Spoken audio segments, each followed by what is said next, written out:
La pandemia de coronavirus puso al Ecuador en cuarentena. La capacidad hospitalaria del Estado está a prueba. ¿Cómo fortalecer nuestro sistema de salud? En Ecuador está por comenzar la tercera semana de cuarentena, mientras las curvas de los casos con coronavirus avanzan a distinta velocidad según la ciudad en la que vivimos. Los operativos de seguridad para que se respete el aislamiento se han radicalizado en medio de la preocupación ciudadana porque se agiliten las pruebas para confirmar o descartar posibles contagios. En el programa de hoy, 3 médicos nos hablarán del desafío de combatir este virus mientras se busca una vacuna que lo aplaque y de cómo evitar que llegue lo más grave, el colapso de nuestro sistema de salud. Hablemos de lo políticamente correcto.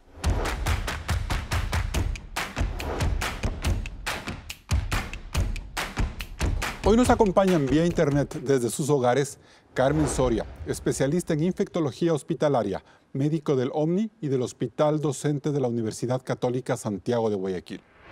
Marcelo Aguilar, médico tropicalista y epidemiólogo, catedrático de la Universidad Central del Ecuador.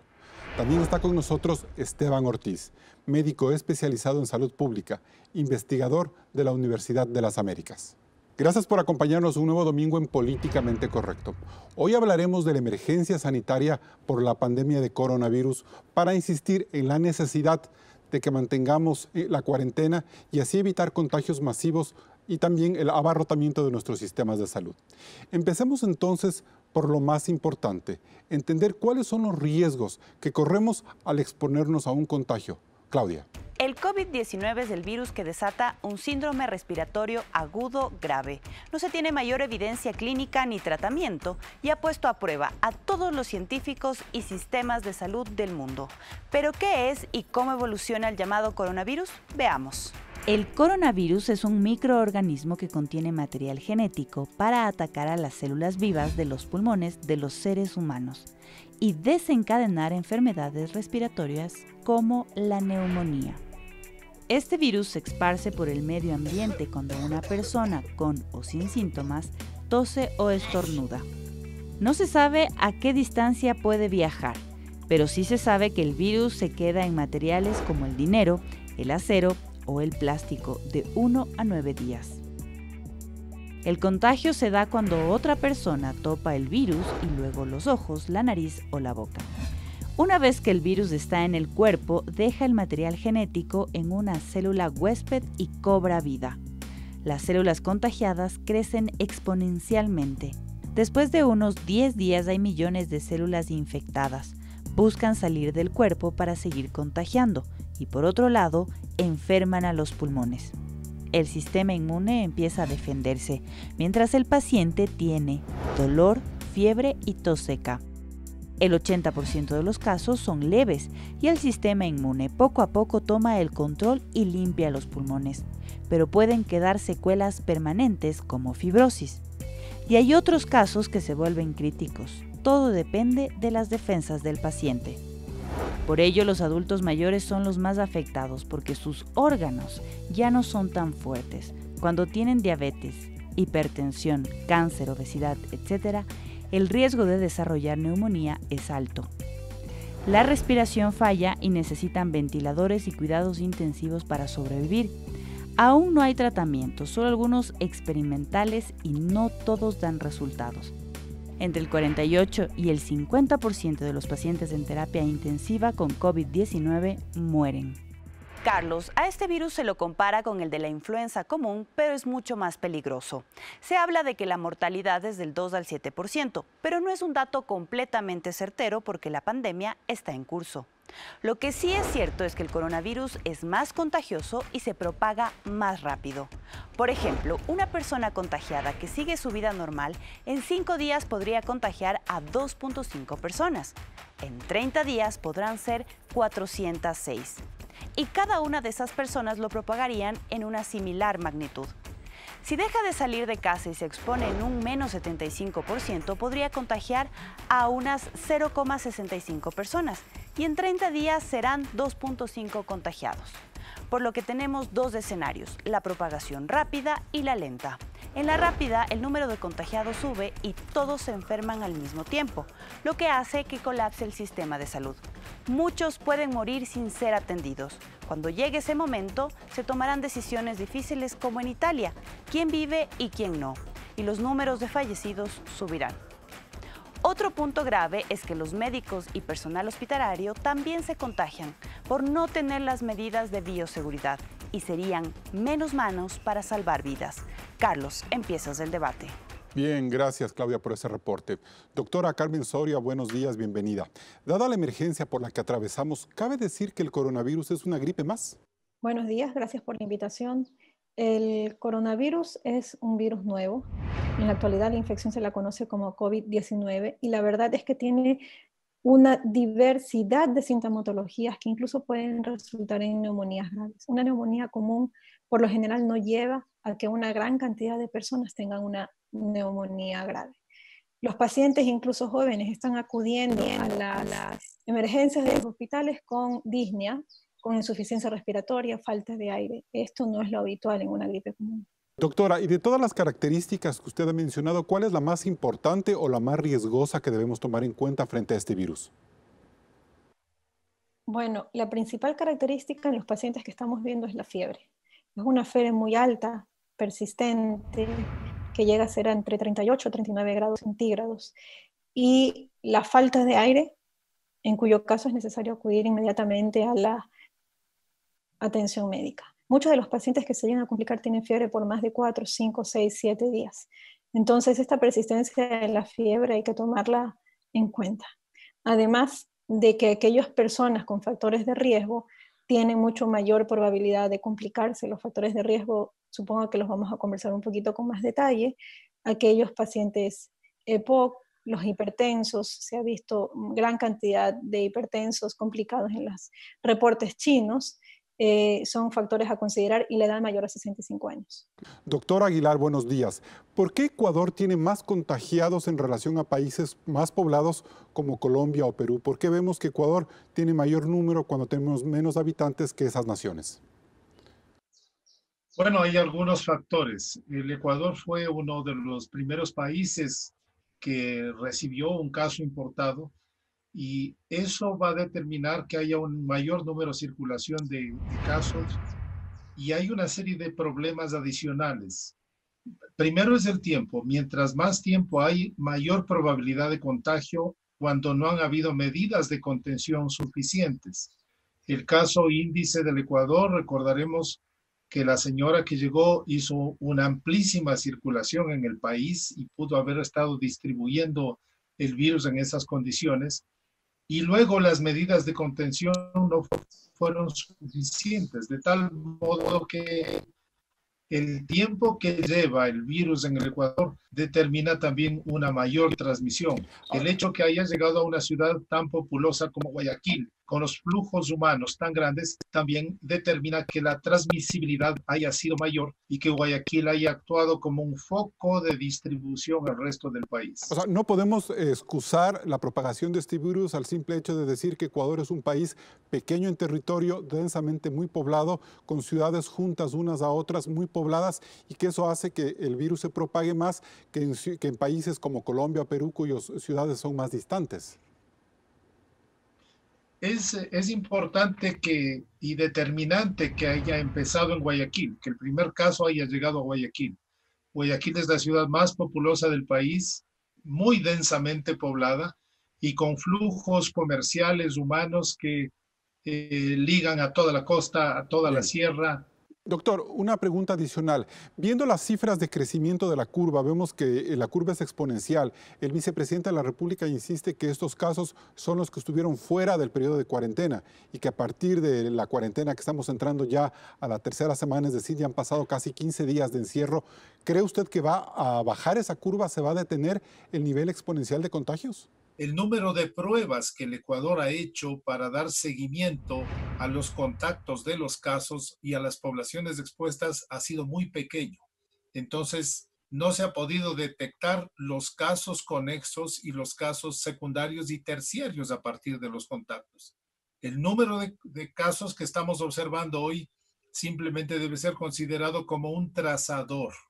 Es decir, no es un indicador que nos da la realidad de lo que está ocurriendo, sino nos va a dar la idea de los casos sintomáticos que ocurrieron, pero no la realidad. Perfecto. Entonces, es esperable que en los próximos días tengamos un número muchísimo mayor de casos de contagiados y de enfermos con cuadros graves.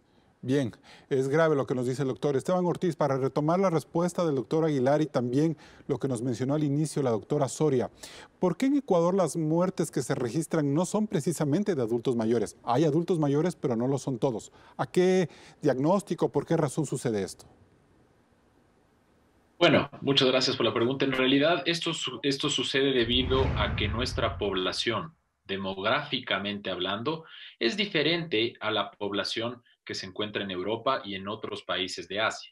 Aquí, como bien lo dijo el doctor Marcelo Aguilar, nosotros hemos tenido una gran influencia de viajeros con casos importados. Acordémonos que la gran mayoría de viajeros, y esto es una especulación, es gente relativamente joven. Yo asumiría que entre los 30 a los 65 años y por lo tanto el inicio de los casos importados fue en gente joven.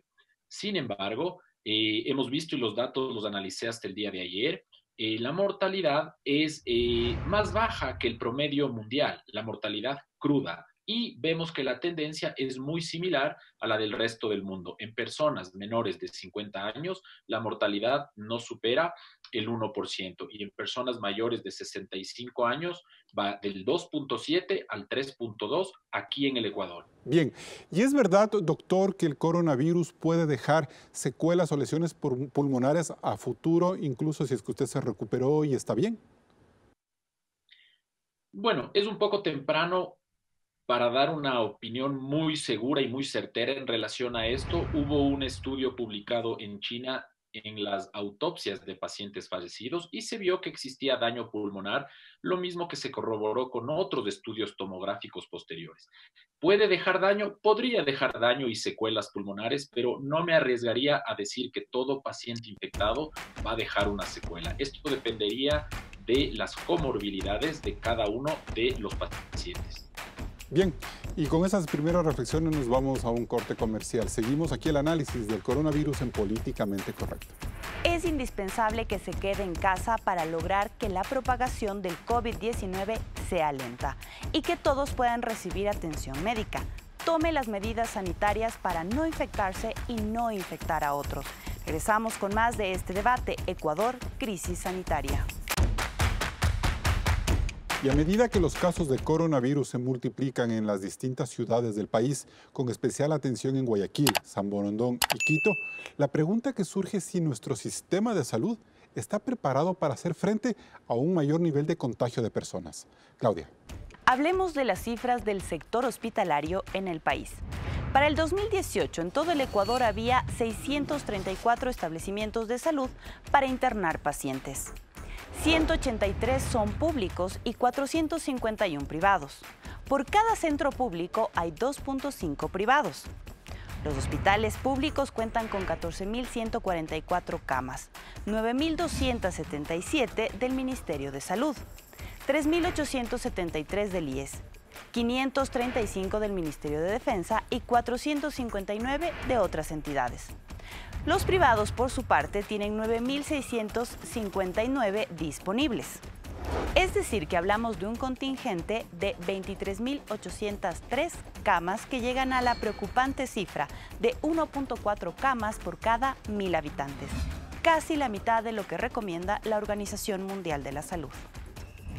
De este pequeño universo podemos decir también que a nivel nacional solo hay 224 camas destinadas a neumología, otras 210 a infectología y 93 para otorrinolaringología. Un espacio muy limitado para enfrentar un desborde de casos críticos de coronavirus, al que se sumarían 1.183 camas de cuidados intensivos. Cada uno de estos espacios requiere de una cama donde está el paciente conectado a un tanque de oxígeno con un ventilador mecánico, un monitor multiparamétrico, bombas de infusión y medicina.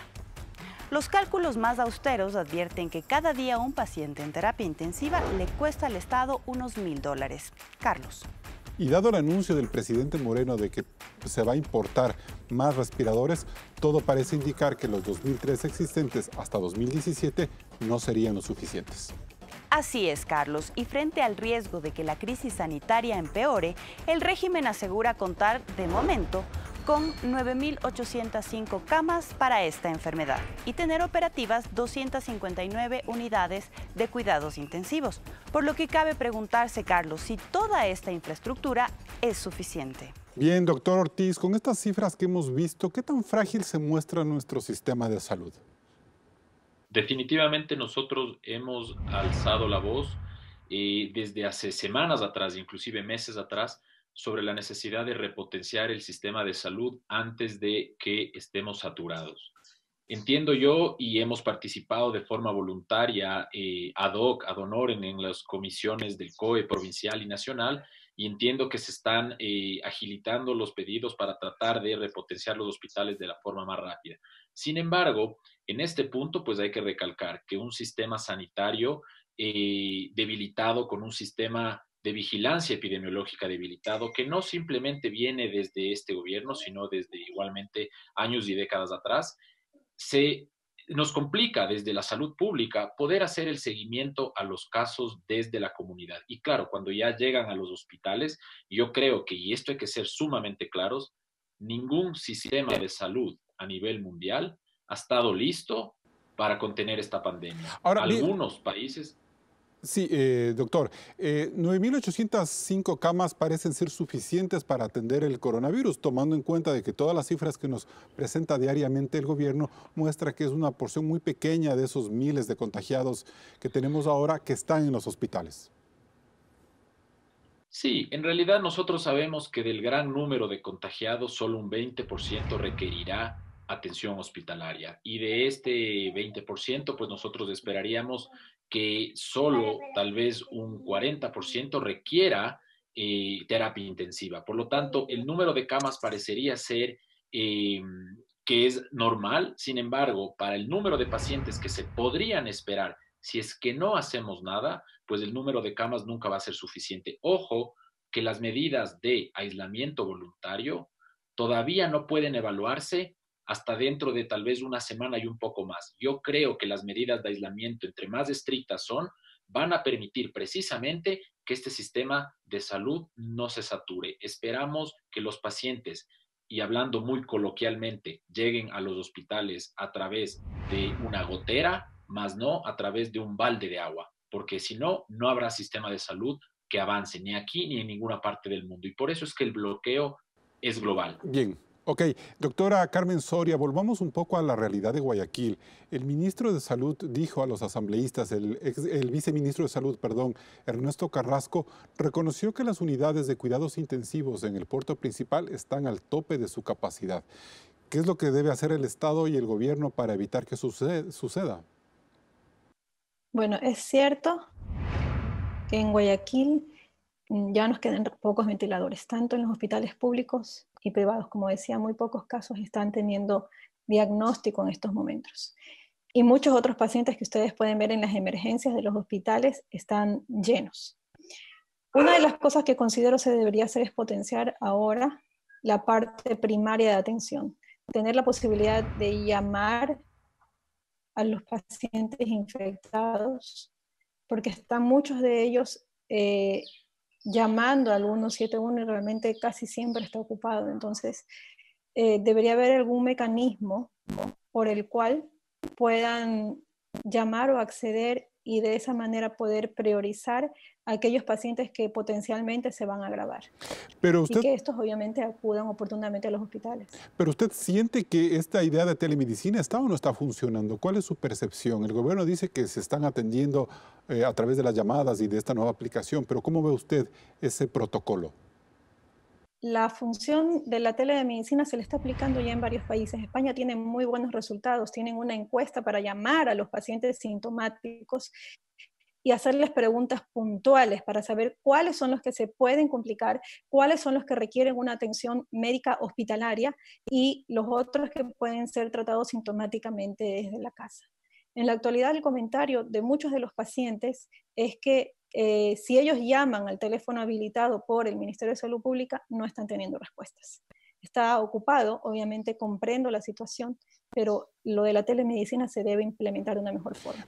Bien, doctora, ¿y qué puede resultar más práctico este momento si es que colapsan las unidades de cuidados intensivos en Guayaquil y otras dependencias más destinadas a los pacientes con coronavirus? ¿Llevar los pacientes de Guayaquil a otras ciudades o adaptar nuevas unidades de cuidados intensivos en la ciudad? ¿Qué sería lo aconsejable en este momento? La probabilidad de adaptar nuevas unidades de cuidados intensivos requeriría la presencia de equipos de ventilación mecánica y no solamente tener el ventilador, sino tener una infraestructura adaptada para ello. No sé si en estos momentos tengamos la capacidad de hacer esto. Habría que considerar el transporte, la realidad del transporte hacia a otras instituciones o ciudades. Yo creo que en estos momentos está siendo muy difícil. Doctor Marcelo Aguilar, siendo bastante honestos y francos, ¿estamos conteniendo la curva de contagios de coronavirus? Yo diría que no. Yo diría que no, porque hay dos elementos fundamentales para lograr una contención. La primera es el aislamiento social, que creo que esa es una actividad que se está haciendo bastante razonablemente a pesar de todos los problemas que tiene esto. Pero la otra es la acción del sistema de salud, que requería tener un sistema de vigilancia epidemiológico activo que le permitiera llegar a los contactos y a las poblaciones que habían tenido contacto con los casos que estaban diagnosticados.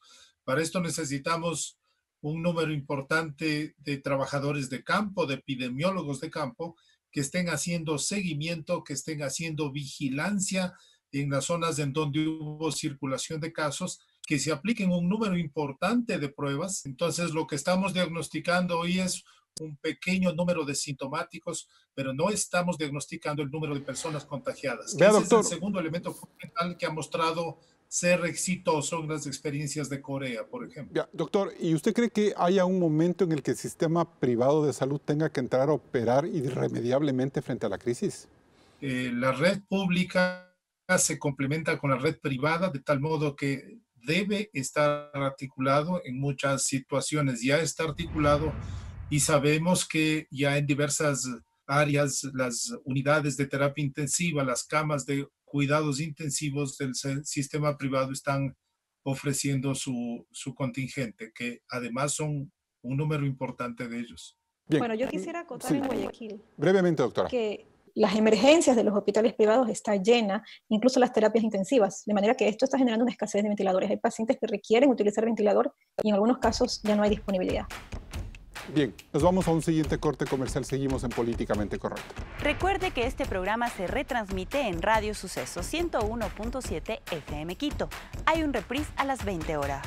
Regresamos enseguida con más de este debate de Ecuador, emergencia sanitaria. Guayaquil y San Borondón son el epicentro de la pandemia del coronavirus en Ecuador.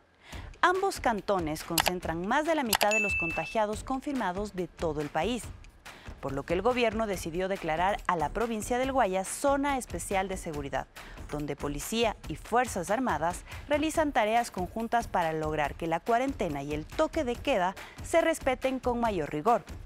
A medida que los contagios se multiplican, la demanda de las personas por acceder a una prueba para verificar o descartar el COVID-19 también crece.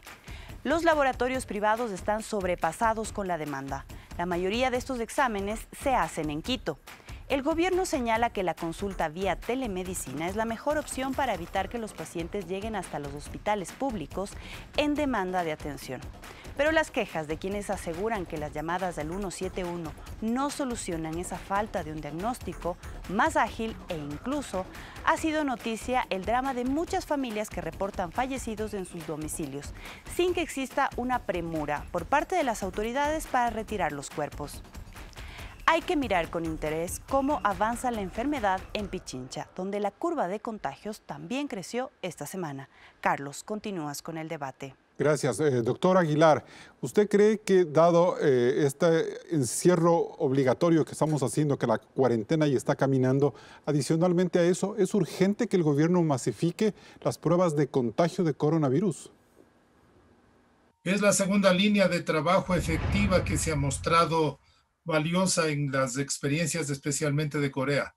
Tiene que desarrollar rápidamente un sistema de vigilancia epidemiológica activa que significa identificar en dónde estuvieron los casos diagnosticados, en dónde los contactos, cuáles fueron las poblaciones expuestas y en esas áreas practicar un número importante de pruebas de diagnóstico que permitan identificar los infectados, ponerlos en aislamiento y de ese modo reducir la dispersión del virus. Es muy importante hacerlo eso y el Ministerio de Salud tiene que hacer un esfuerzo enorme en organizar brigadas epidemiológicas con logística adecuada, con movilización, con entrenamiento, con protección, y ese es un esfuerzo enorme que tiene que hacer en estos próximos días. Ahora, el gobierno ha dicho hasta el final de esta semana que son 120,000 pruebas más las que han importado para mantener para hacer el seguimiento de los posibles contagios. ¿Eso es suficiente?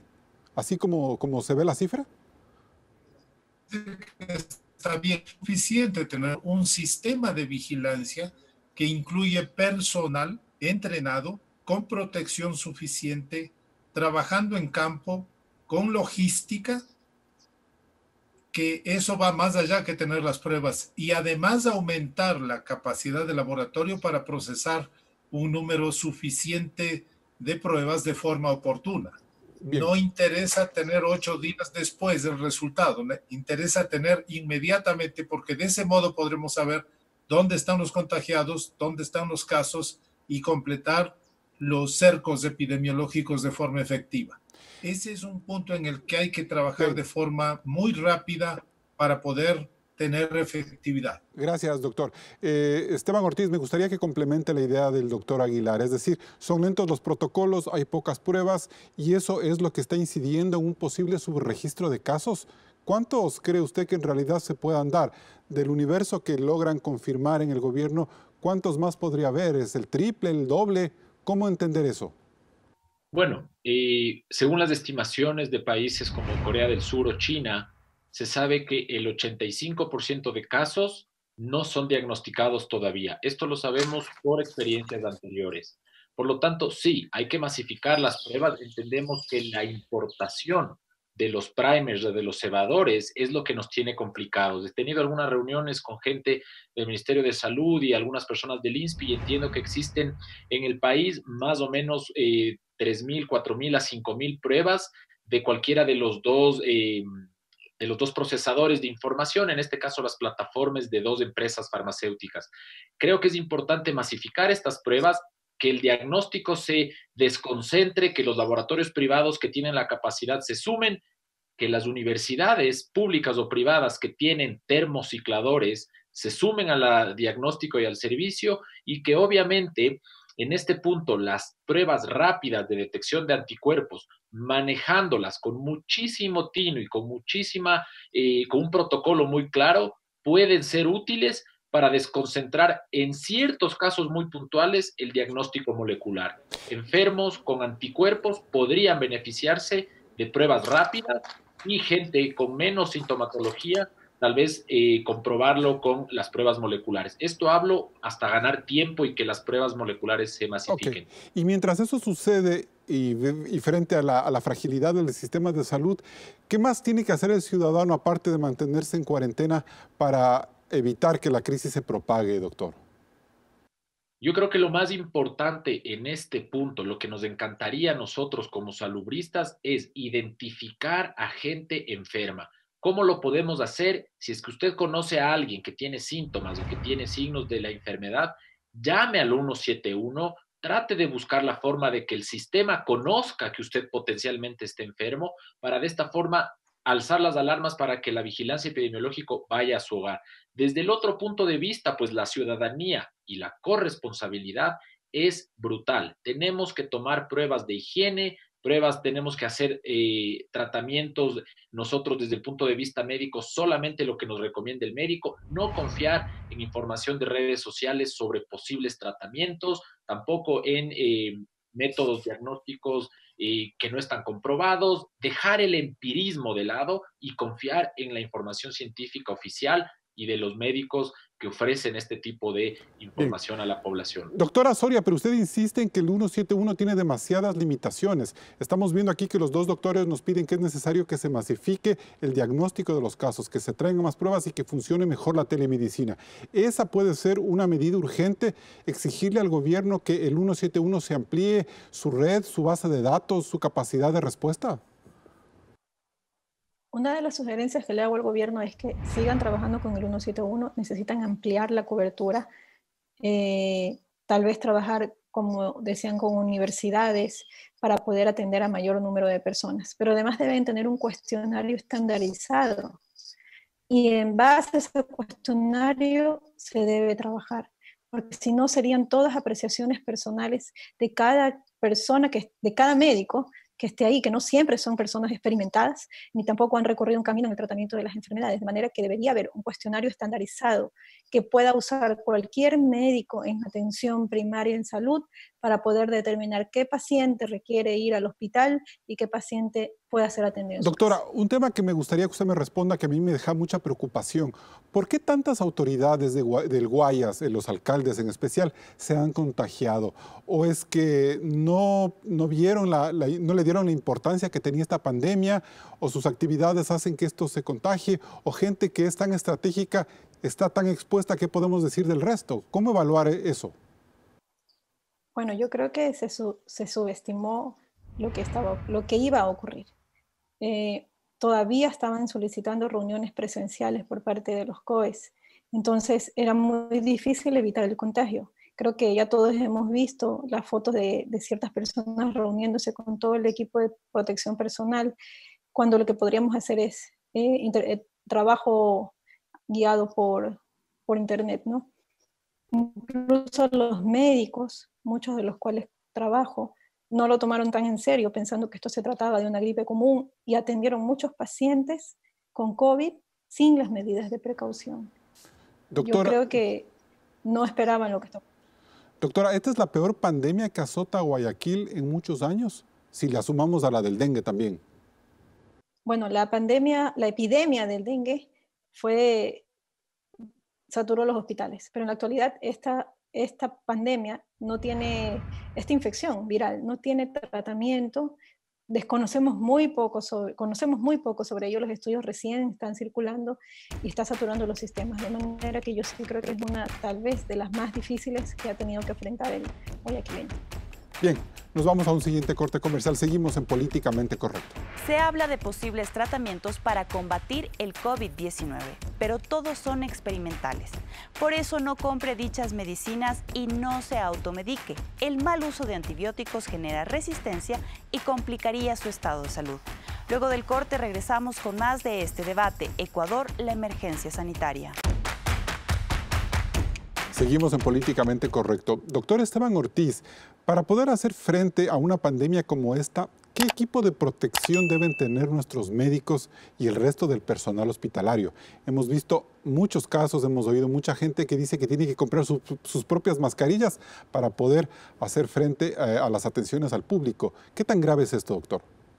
Bueno, en realidad es un problema grave porque el personal de salud de Italia y de España supera hasta el 16 o 17% del total de los casos que han atendido estos pacientes. Del 100% de médicos, hasta un 17% de los que han atendido se han infectado. Y esto es grave porque sin médicos no podremos atender al resto de la población.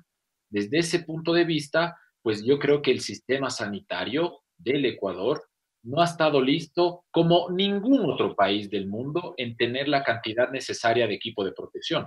Creo que hemos tenido muchas deficiencias y debilidades, especialmente en ciertos sectores del sistema público y privado, pero tampoco quiero sobrecargar en ese sentido a todo el sistema sanitario, porque hay que entender que esta crisis, si ustedes revisan noticias de otros países, también existe una deficiencia marcada. Sin embargo, en el Ecuador tenemos un limitante que es dramático. No podemos producir localmente casi nada.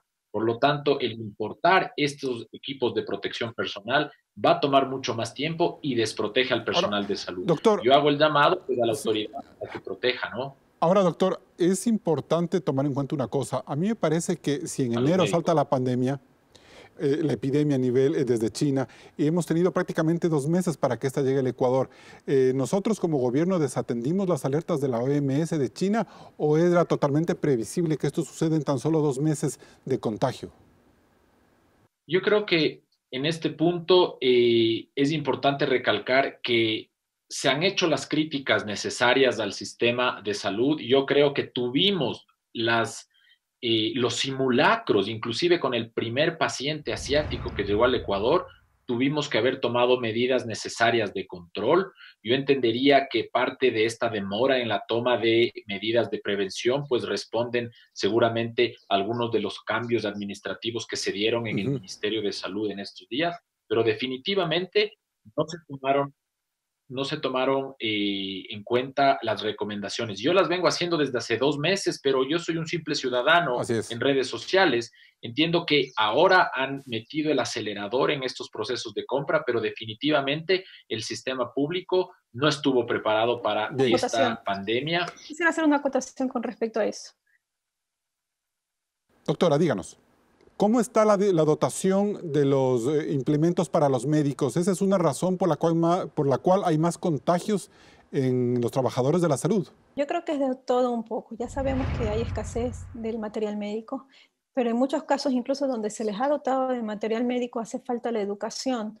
Y la educación va más allá de decirles que tienen que usar uno u otro elemento de protección personal, y es hacer una supervisión adecuada de la colocación, del retiro del personal, hacer flujos de pacientes y hacer que los pacientes con infecciones respiratorias no transiten por donde está el personal que no está con su material, con su equipo de protección personal educado. De manera que creo que hace falta trabajar en prevención. ¿Cuántos médicos están infectados? ¿Tiene usted clara esa cifra? ¿Ya es alarmante esa situación? ¿Cómo evalúa usted, doctora Soria? Bueno, conozco de varios médicos y diariamente aparecen médicos que tienen sintomatología de COVID. La cuestión es que muchos de ellos somos médicos jóvenes y no hay cómo realizarse la prueba. Entonces, ¿cuántos infectados hay? No puedo decirlo. ¿Y en los cuidados hospitalarios a nivel de protocolos han cambiado? ¿Siguen siendo los mismos? ¿Hay preocupación en eso?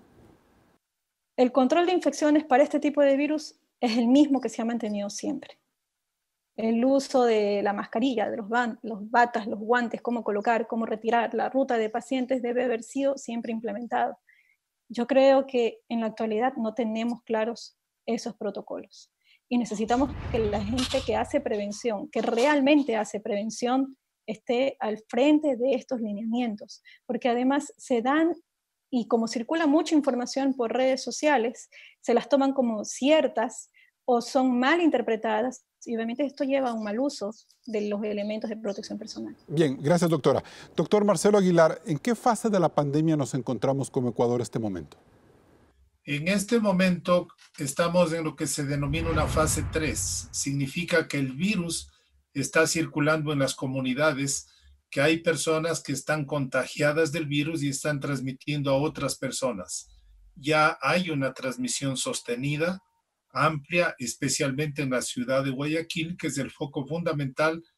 Asumimos que Quito está en una situación probablemente de menor intensidad, pero ya con transmisión comunitaria, y en la medida que el virus se ha ido dispersando a otras provincias del país, este efecto va a repetirse en otras ciudades. Tenemos circulación comunitaria del virus y las acciones de control tienen que ser coherentes con este momento y con esta situación que corresponde a la primera oleada del virus pandémico.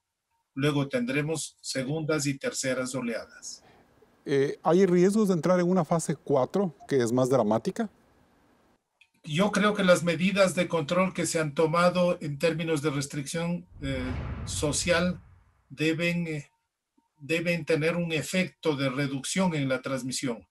Sin embargo, una situación de transmisión más intensa con mayor número de casos graves puede ser previsible y hay que estar preparados para una situación mucho más grave de la que estamos observando.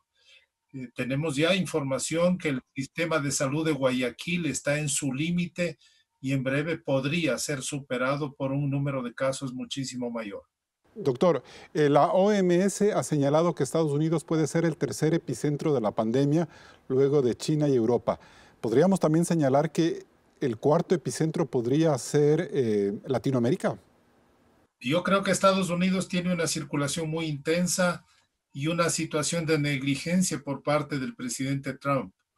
Pero también yo veo con muchísima preocupación lo que está sucediendo en Brasil, en donde hay un conflicto del presidente de la Federación de la República de Brasil con los gobernadores, en donde los estados como São Paulo, Río de Janeiro han aceptado y han asumido las acciones de la Organización Mundial de la Salud, y el presidente Bolsonaro dice que es una gripeciña, le está minimizando la situación y crea un conflicto político. México tampoco ha tomado una acción importante y yo tengo muchísima preocupación por los países latinoamericanos en función de la desigualdad social que tienen. No van a ser solamente los grupos de adultos mayores con comorbilidades los afectados, sino también diversos grupos que están expuestos por su condición socioeconómica, por condiciones de pobreza, por menor acceso a los servicios de salud, por menor acceso a la información, en donde puede transformarse en una situación dantesca para los pueblos más pobres de América Latina. Grave, a tomar en cuenta. Nos vamos a un siguiente corte comercial. No se olvide de seguir todas las recomendaciones sanitarias dentro y fuera del hogar. Tenemos que evitar que el coronavirus se propague más. Sus comentarios y sugerencias las recibimos a través de nuestras redes sociales. Enseguida volvemos con más de Políticamente Correcto. Entramos en la etapa de conclusiones. Marcelo Aguilar, ¿cuáles son las acciones políticamente correctas que ciudadanos, médicos y autoridades debemos adoptar para evitar la expansión del coronavirus? Creo que es importante reconocer las deficiencias que tiene el sistema médico ecuatoriano, que se centró en la curación de enfermedades, desarrolló un sistema de enfermología pública y perdió sus capacidades de prevención, promoción de la salud y organización comunitaria, es decir, las funciones de la salud pública. Creo que es una extraordinaria ocasión por los recursos que va a tener, por la movilización y visibilidad sociopolítica que tiene este momento, hacer una reforma del sistema ecuatoriano y transformarlo en un sistema de salud pública. Creo que es una ocasión importante. Y también para la sociedad, una reflexión sobre una serie de conductas del cuidado de la salud, de la solidaridad y entender que la salud no se consigue solamente con un sistema médico, sino con hábitos saludables, con la práctica de estilos de vida saludables y que podamos ser más solidarios entre vecinos, entre comunidades y mirar a la salud como un producto de la sociedad. Carmen Soria. Yo creo que primero es importantísimo que se tomen en serio esta infección que puede resultar muy grave, que no es una simple gripe. Hay que educar a los médicos en prevención, hacer énfasis en medidas que ya se han dicho hace muchos años y que son conocidamente efectivas, trabajar con personal capacitado en infecciones intrahospitalarias y finalmente para la comunidad que escuchen las fuentes oficiales y que estoy segura además que esto nos dejará buenas lecciones para un futuro mejor. Esteban Ortiz, ¿qué es lo políticamente correcto? Bueno, concuerdo con el doctor Aguilar 100% y aparte de eso yo creo que lo importante es que la clase política del Ecuador considere que la salud pública es una prioridad. Este tipo de debate tendrá que estar en la palestra política de las próximas elecciones, un sistema fuerte, interconectado, que se promueva la prevención, que se promueva la salud comunitaria, que se promueva la promoción de salud y que con ese sentido entendamos que un sistema de salud fuerte, atado, coordinado entre todos, va a ser en realidad un ahorro para la población. Y finalmente, llamar a la gente a que tenga esa esperanza. Si bien este es un proceso fuerte y doloroso que nos afecta a todos, seguramente vendrán cosas buenas. Podremos prevenir enfermedades que se transmiten por el agua de una manera increíble con las medidas de salud y de higiene que se han promocionado los últimos meses y que seguramente si arrimamos el hombro, todos podremos salir adelante en un futuro cercano. Y bien, es en las crisis y no en los años de bonanza ficticia donde se prueba la verdadera capacidad de un Estado para garantizar el derecho de todos sus habitantes a una atención médica de calidad. A fin de enfrentar el embate del coronavirus, Ecuador necesitaba una mejor infraestructura hospitalaria, más médicos y una mayor investigación científica. Además, una sólida situación fiscal, que solo era posible alcanzarla si teníamos fuentes de ahorro y el acceso a créditos externos baratos para cubrir esta emergencia. Como nada de esto se dio, a nosotros, los ciudadanos, nos corresponde ser más conscientes y mantenernos en cuarentena, la única manera de que la curva de contagios disminuya. Hasta el próximo programa. Una de las lecciones que dejó China es que el 30% de los médicos se contagiaron de COVID-19, lo que representó menos manos para salvar vidas. Ayudemos a nuestros médicos, enfermeras y todo el personal hospitalario. Es necesario que permanezca en casa para detener este virus. Nos vemos el próximo programa.